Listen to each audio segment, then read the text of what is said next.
భక్తులు పాదయాత్రగా వెళ్లే దేవాలయాల్లో ఒకటే శబరిమల.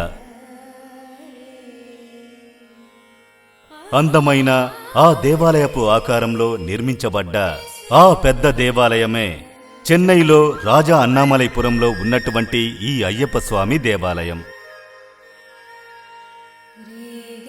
1982లో ఈ దేవాలయం నిర్మించబడింది. ఒక చిన్న కొండరాయి పైన 3 అడుగులను కలిగి ఉన్నదే ఈ దేవాలయం. శబరిమలై నుండి ఉత్తరం దిక్కు చూసినట్టు ఉండడం వల్ల ఈ దేవాలయం ఉత్తర శబరిమల అని పిలువబడుతోంది.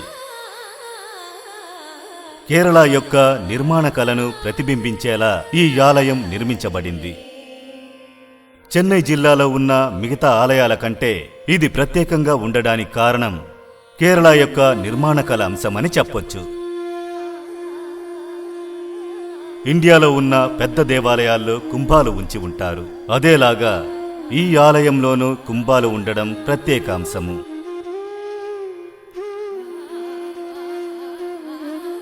శబరిమలలో ఉన్న పవిత్రమైన 18 మెట్లు ఈ ఆలయంలోనూ నిర్మించబడి ఉన్నాయి. పంచలోహములతో చేయబడ్డ అయ్యప్ప స్వామిని ఇక్కడ మనము చూడగలము. శబరిమలకు వెళ్లలేని అయ్యప్ప భక్తులు ఈ దేవాలయానికొచ్చి అయ్యప్పని దర్శించి మనోతృప్తిని పొందుతున్నారు.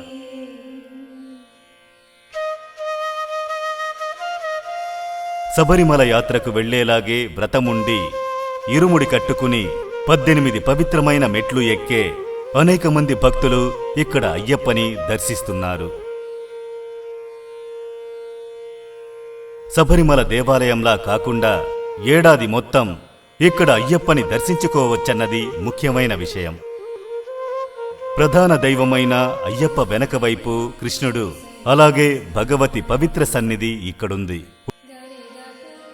ఉపదేవతలుగా గణపతి, నాగదేవతలు, మాళిగపురత్తు అమ్మన్ని ఈ దేవాలయంలో చూడగలము.